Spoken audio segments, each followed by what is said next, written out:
Excelente. Agora a gente fala que o INMET apontou que os modelos meteorológicos mudaram de terça para quarta-feira com previsão de menores volumes de chuva, principalmente nas regiões sul, sudeste e centro-oeste nos próximos dias. Pois é, o clima continua trazendo muitos desafios para o produtor. E como é que fica o trimestre em abril, maio, junho? É o que a gente vai ver agora com a meteorologista Doris Palma, da Somar Meteorologia. Oi, Doris. Boa noite. Bem-vinda mais uma vez ao nosso Agro em Foco TV Digital. Boa noite, Renata. Boa noite a todos que nos assistem. Muito obrigada pelo convite. É sempre um prazer estar aqui com vocês. Bom, Doris, a minha primeira pergunta é sempre sobre aquela neutralidade, né? Continua em relação ao fenômeno Laninha ou já há mudanças, hein? Olha, Renata, como a gente pode observar em alguns mapas que eu trouxe aqui para a gente observar hoje, no momento ainda estamos em Laninha. Um Laninha fraco, mas que já está perdendo intensidade. No próximo mapa, a gente consegue analisar como está se comportando a temperatura da superfície do mar neste momento em todo o globo. A gente percebe que ali, próximo ao Oceano Pacífico Central, na América do Sul, um pouco mais ao norte ali da América do Sul, temos algumas manchas em azuis, o que indica que a temperatura da superfície do mar naquela região ainda está um pouco mais baixa se comparada à climatologia, o que ainda é um indicativo que o fenômeno Laninha está atuando. A NOAA, o principal centro de meteorologia do mundo, ainda considera que estamos sob efeito do fenômeno Laninha, um Laninha mais fraco, mas que sim tem influências ainda no nosso tempo e clima em grande parte do globo, não só aqui no Brasil. No próximo mapa, eles soltaram um gráfico bem interessante que mostra justamente esse padrão de comportamento da temperatura da superfície do mar ao longo dos próximos meses. As barras em azuis indicam a probabilidade do fenômeno Laninha continuar ou não. Então, a gente já vê que as barras azuis vêm diminuindo significativamente entre abril, maio e junho. Esse indicativo de Laninha já diminuiu bastante, mas ainda é considerado que estamos sob efeito do Laninha, mas que já deve perder intensidade e passar por essa fase da neutralidade já nos meses de maio, junho e também para os meses de julho, durante o inverno. A tendência é que ficaremos sobre uma fase de neutralidade aqui no Oceano Pacífico Central. Mas a gente destaca também que essa barrinha em azul está crescendo lá para o segundo semestre. Então, apesar de ainda estarmos tendendo a uma neutralidade para esse comecinho de outono e também para os meses de inverno, há um indicativo que poderemos ter um novo episódio de Laninha no segundo semestre de 2021.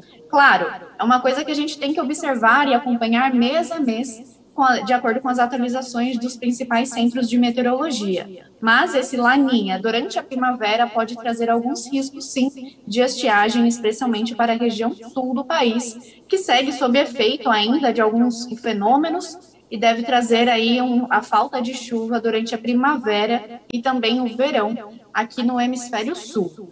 No próximo mapa, aí a gente tem uma contradição total. A gente falou essa semana está bem movimentada no mundo da meteorologia, porque o Centro Australiano de Meteorologia já falou que estamos em neutralidade. Então, a NOAA ainda diz que estamos sob efeito de um fenômeno Laninha fraco, mas alguns centros, como, por exemplo, o Centro Australiano de Meteorologia, já indica que estamos sob uma neutralidade. Ambos não estão errados. A gente ainda tem alguns sinais ali no Oceano Pacífico Central. Mas o que a gente sabe é que o inverno e esses próximos meses, maio e junho, serão marcados por neutralidade do Oceano Pacífico, Renata. Tá certo, Doris. Você falando do clima, já tem gente aqui escrevendo sobre clima. O Giancarlo, aqui em Mato Grosso do Sul, Renata, toda a região ainda sofre com Laninha. Tá aí o comentário sobre o clima do Giancarlo. Bom, e falando do próximo ciclo, Doris, o que a gente tem, né? Produtor rural, agricultor, quer saber de tendência. O que temos, o que vem por aí? Olha, Renata, a gente começa falando principalmente da primeira pêntada, ou seja, dos primeiros 5 dias de chuva previstos aqui para grande parte do Brasil. No próximo mapa, a gente observa o mapa de chuva acumulado nesses próximos 5 dias, no período de 9 a 13 de abril.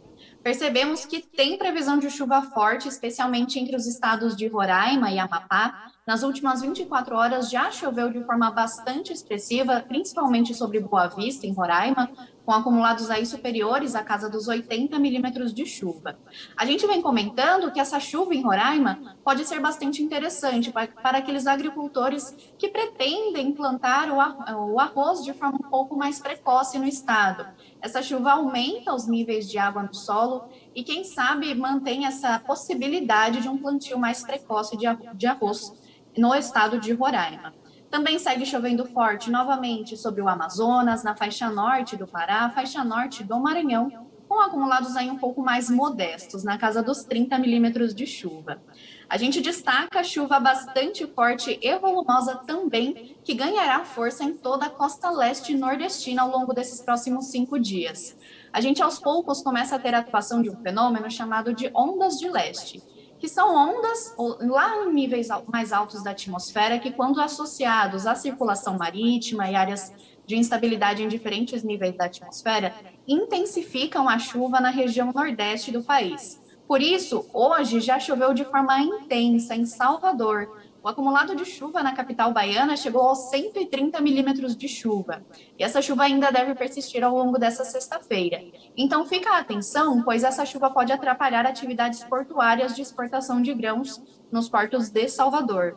A chuva também vai ganhar mais intensidade em áreas produtoras de soja, no Cealba, e essa chuva também pode ser muito benéfica para culturas de subsistência da região nordeste do país, como a mandioca, o milho e também o feijão. A chuva na zona da mata nordestina também é muito interessante, especialmente para a próxima safra de cana-de-açúcar.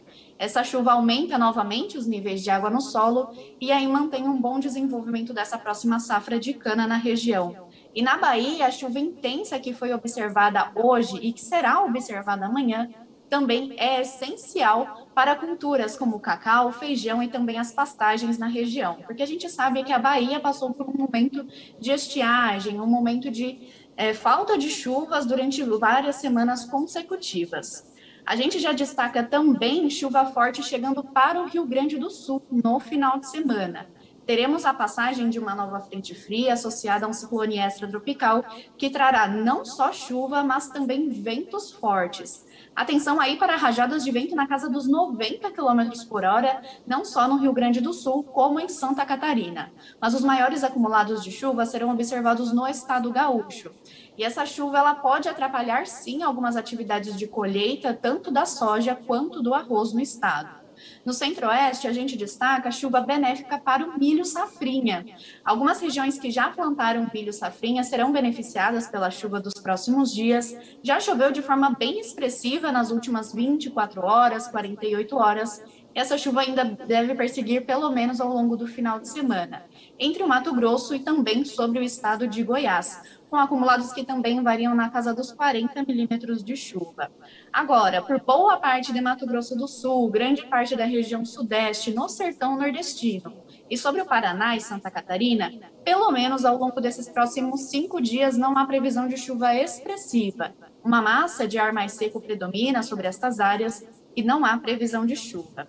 Passando para o próximo mapa, a gente observa também, no período de 14 a 18 de abril, um aumento da chuva sobre a faixa norte do país.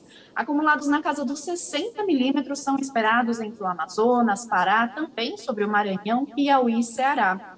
Essa chuva, a gente até destacou com uma bolinha branca ali, ela é efeito da zona de convergência intertropical que se desloca um pouco mais ao sul e intensifica a chuva especialmente entre o norte do Pará, Maranhão, Piauí e também sobre o Ceará.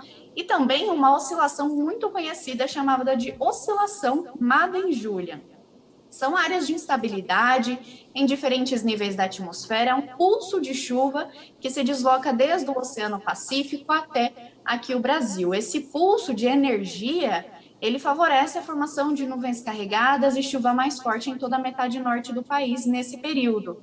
E eu trouxe essa oscilação mais diferente justamente para mostrar que, apesar de a gente ainda estar sob o fenômeno Laninha, diversas outras oscilações também influenciam nas condições de tempo e clima aqui do Brasil. Como, por exemplo, também lá na região sul, a oscilação antártica positiva. que também são variações de pressão em diversos níveis da atmosfera, em altos níveis da atmosfera, que conseguem influenciar os padrões aqui de chuva do Brasil. Essa oscilação antártica positiva, como está mencionado aí no mapa, ela influencia em uma chuva um pouco mais irregular no Rio Grande do Sul, Santa Catarina e Paraná neste período. Até chove, mas a chuva é mal distribuída e a gente percebe que os acumulados serão mais baixos. Também volta a chover sobre o Mato Grosso do Sul, que vem passando por alguns dias de tempo bastante seco. Os acumulados ainda não são muito altos. E sobre a região sudeste do Brasil, o destaque fica para a zona da Mata Mineira, áreas produtoras de café, que devem receber acumulados de chuva na casa dos 20 milímetros. Essa chuva, ganhando força sobre o Mato Piba, ajuda também no milho safrinha, especialmente sobre o Tocantins e Maranhão. Então, esse milho safrinha que já foi plantado e que está começando a se desenvolver, deve receber chuvas mais intensas no período de 14 a 18 de abril. E passando para o nosso último mapa, vendo lá para o finalzinho do mês de abril, entre os dias 19 e 23, temos também a oscilação Madden-Julia ainda influenciando as condições de tempo em toda a metade norte do país, acumulados na casa dos 40 a 60 milímetros de chuva, são esperados desde a região nordeste até a região norte. Essa chuva é muito interessante no sertão nordestino, especialmente para agriculturas de subsistência, mas a chuva ganhando intensidade no oeste da Bahia também chama a atenção, principalmente para as plantações de algodão da região. A chuva começa a ganhar força nesse período na região sul. Entre o Rio Grande do Sul, Santa Catarina e Paraná são esperados temporais neste período e a gente destaca também uma onda de frio mais intensa que deve trazer geadas entre a Serra do Rio Grande do Sul, Santa Catarina e também sobre o Planalto Paranaense. A chuva é um pouco mais irregular sobre a região centro-oeste e sudeste do Brasil, na casa dos 10 a 20 milímetros de chuva, e a chuva também abrange novamente grande parte do território baiano, que tanto precisa dessa chuva. Renata? Pois é, o pessoal aqui comentando bastante sobre o clima, viu? Manda essa chuva aqui para o Mato Grosso do Sul, diz o Maurício Vieiro. E aqui com a gente também Débora Schneider, aqui em Querência. Estamos na expectativa das chuvas, Doris, para o nosso milho safrinha. Ribeirão Preto, Denilson diz que choveu um pouco ontem, mas está precisando de um pouco mais. É isso aí, o pessoal bastante nessa interação aqui com a gente. Doris, muitíssimo obrigada sempre por sua presença aqui no nosso Agro em Foco TV Digital e até a nossa próxima oportunidade, tá bom? Boa noite. Obrigada eu, Renata. Uma ótima noite para todos. Muito obrigada pelo convite e até a próxima. Até a próxima.